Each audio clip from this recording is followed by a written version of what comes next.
Halo semuanya, langsung aja ya, hari ini kita mau bedah satu analisis finansial yang benar-benar menarik dari Sukor Sekuritas. Fokus kita, raksasa properti Indonesia, Ciputra Development, atau yang mungkin lebih kalian kenal dengan kode sahamnya CTRA. Nah, kalau kalian suka teka-teki di pasar saham, pembahasan ini bakal seru banget buat kalian. Oke, kita mulai dari angka yang krusial nih, Rp1.300 per lembar saham. Ini adalah target harga terbaru untuk CTARA yang baru aja direvisi turun oleh para analis. Tapi, tunggu dulu, meski diturunkan, angka ini sebenarnya masih jauh di atas harga pasarannya saat ini. Nah, dari sini muncul sebuah paradoks yang lumayan bikin penasaran. Coba bayangin ya, proyeksi pendapatan mereka diperkirakan bakal turun, target harganya dipangkas, tapi kenapa analis masih ngasih rekomendasi beli yang kuat? Pasti ada sesuatu yang menopang keyakinan ini di balik layar kan? Biar nggak bingung, kita bakal pecahkan misteri ini lewat beberapa poin penting. Kita mulai dari paradoks rekomendasi beli, lalu melihat rekor kuat di akhir tahun kemarin berkat serah terima proyek, tantangan penjualan ke depannya, apa yang jadi bantalan penyelamat mereka, sampai ke urusan valuasi dan potensi keuntungannya. Bagian pertama, paradoks rekomendasi beli. Kita harus lihat dulu nih, di mana sih sebenarnya posisi saham ini secara historis? Coba deh perhatikan celah lebar di grafik ini. Ada jarak yang lumayan mencolok antara garis harga saham, yang sekarang mondar-mandir di kisaran Rp720, dengan garis nilai fundamental atau intrinsiknya, yang terus naik selama 5 tahun terakhir. Celahnya makin lebar loh. Kenapa pasar seolah-olah ngasih harga diskon besar-besaran buat CTRA?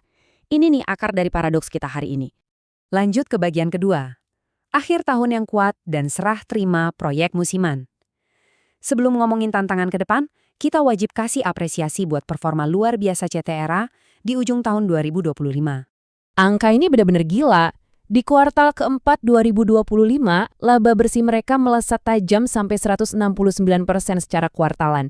Bayangin aja, labanya meroket nyentuh angka 1 triliun rupiah cuma dalam waktu 3 bulan. Kalau kata analis, lonjakan fantastis ini sukses didorong sama serah terima proyek musiman. Waktu kunci rumah diserah terimakan ke konsumen, otomatis pendapatannya langsung masuk buku, dan margin kotor mereka ikut melebar drastis sampai 49%. Ini nunjukin eksekusi operasional yang super solid dan gimana manajemennya disiplin banget ngerem utang. Masuk ke bagian ketiga, prospek yang lebih hati-hati dan lesunya penjualan. Ya, euforia kuartal 4 itu cerita kemarin. Realitas di depan mata ternyata punya angin tantangan yang lumayan kencang. Jadi gini poin krusialnya, sekitar 70% penjualan CTRA itu sangat bergantung sama KPR alias pembiayaan bank. Nah, dengan porsi sebesar itu, mereka jadi rentan banget sama kondisi kredit yang lagi ketat sekarang ini. Kalau suku bunga lagi nggak bersahabat dan daya beli kelas menengah lagi loyo, otomatis tulang punggung penjualan properti mereka bakal ikut tertekan kan? Dan hal ini kelihatan jelas banget di proyeksi ini.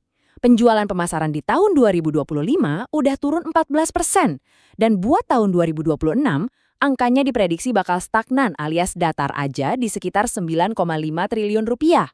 Bahkan, laba bersih diprediksi turun 9% tahun depan. Wajar aja dong kalau analis milih buat mangkas target harganya. Nah, kondisi ini ngebawa kita ke sebuah perbandingan yang menarik. Di satu sisi ada tantangan berat dari lesunya penjualan perumahan. Tapi di sisi lain ternyata ada kekuatan rahasia dari aset-aset non-pembangunan mereka yang berfungsi sebagai jaring pengaman. Ini bawa kita ke bagian keempat, bantalan pendapatan berulang. Inilah titik balik dan kunci jawaban dari teka-teki kita dari tadi. Walaupun keren penjualan properti inti mungkin lagi agak mampet, CTRA ternyata punya mesin pencetak uang lain yang subur banget. Segmen pendapatan berulang mereka ini didominasi sama mall dan komersial di angka 32%, terus ada layanan kesehatan 31%, dan hotel 23%. Secara total, segmen yang ngasih arus kas stabil ini sukses tumbuh 5% di tahun 2025. Rumah sakit dan pusat perbelanjaan mereka benar-benar terus muterin uang tanpa henti. Yang lebih kerennya lagi, analis memproyeksikan segmen ini bakal terus tumbuh sebesar 8% tahun depan, nyentuh angka 2,6 triliun rupiah. Kenapa kalian harus peduli sama angka ini? Karena uang 2,6 triliun ini bakal jadi batas bawah pendapatan yang super aman. Ibaratnya, ini jadi bantalan empuk yang nahan CTRA dari guncangan kalau proyek perumahan barunya lagi sepi pembeli. Terakhir, bagian kelima, valuasi menarik dan potensi kenaikannya. Yuk kita rangkai semua kepingan teka-tekinya dan pecahkan paradoks utama kita. Misteri terpecahkan. Kenapa rekomendasi beli masih kuat banget? Alasannya simple. Margin of safety atau batas amannya itu luar biasa besar. Risiko kerugiannya udah dibatasi sama valuasinya yang super murah, cuma diperdagangkan di 0,5 kali dari nilai bukunya. Ditambah lagi, neraca mereka itu kas bersih, alias nggak punya beban utang bersih, plus punya fondasi kuat dari mall dan rumah sakit yang terus berkembang tadi.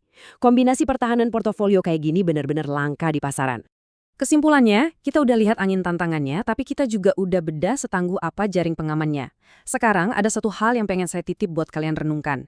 Dengan harga saham yang ibaratnya lagi diskon separuh harga dari nilai aset aslinya dan dilindungi sama pemasukan stabil dari rumah sakit dan mall, apakah risiko penurunannya sedemikian kecil sampai kalian nggak mau ngelewatin potensi ledakan keuntungannya saat pasar properti menengah bangkit lagi nanti? Menarik banget buat dipikirin ya. Makasih udah ngulik angka-angka ini bareng saya, dan sampai jumpa di pembahasan seru berikutnya.